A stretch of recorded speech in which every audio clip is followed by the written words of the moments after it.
if you're going to be a maker, you need a maker space. Now, you could try to repurpose something in your home, or you could just build your own. I'm here with David Wilson at AVAVA, and we're going to talk all about the Folly One. Well, this is it's a unique product. Essentially, it looks like a prefab, but it's not really.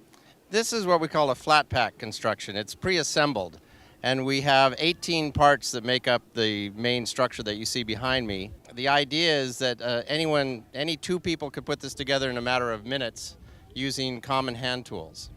Now, we just saw you both disassemble this thing in about 10 minutes and put it back together in about 13.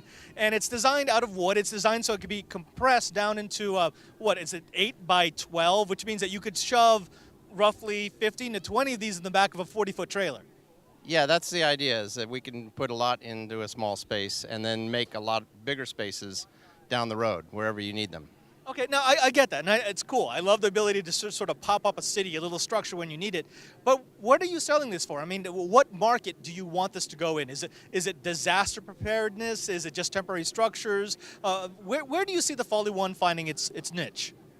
We really don't have a niche. We're looking at the entire market. We're looking at pop-up buildings. We're looking at rear yard offices and additional rooms.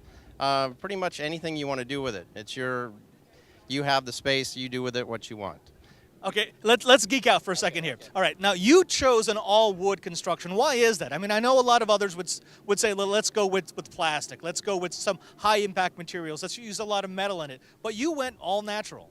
The reason is that we think that wood construction is about 100 years behind the times. We think that with these engineered wood products like I-joist and plywood, that we're not taking advantage of the properties that are inherent in the products.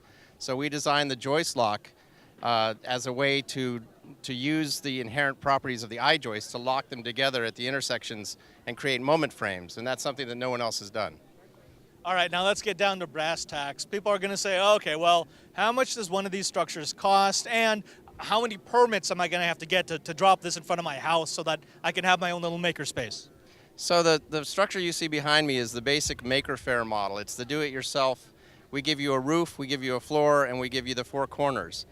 The basic kit comes in a flat pack that's 4 feet by 8 feet by about 30 inches off the ground, and that goes for $2,500.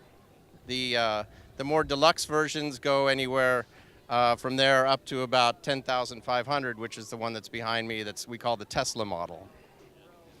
And what about that permits issue? Because I know there's a lot of people who are like, wait a minute, I can't just drop something in front of my house and have the city go crazy on me. Well, that's the entire reason we designed the shape and size the way we did, because it's 8 feet by 12 feet, which gives you 96 square feet. That's less than 100 square feet, which most cities require permits at, and then it's less than 8 feet off the ground. That's one of the reasons that we use pressure-treated wood for the floor, so that you can actually put it on the ground and you don't have to worry about coming into contact with water over the long term. So $2,500, you don't have to worry about permits, and you can build your own space. That's correct.